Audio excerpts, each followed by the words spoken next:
अस्सलामुअलैकुम वरहमतुल्लाहि वबरकातुह। उम्मीद है कि मेरे तमाम दोस्त, मेरे तमाम फ्रेंड्स खैर खैरियत से होंगे।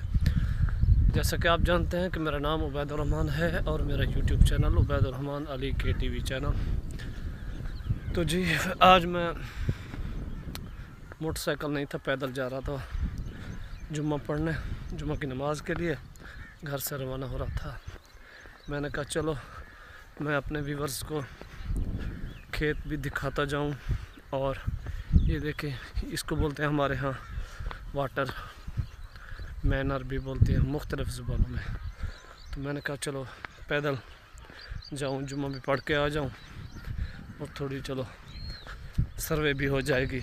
तो जुम्मा का दिन है, बाबरकत दिन है। अल्लाह ताला सबको सलामत रखे, अल्लाह ताला सबको खुश रखे। तो बाकी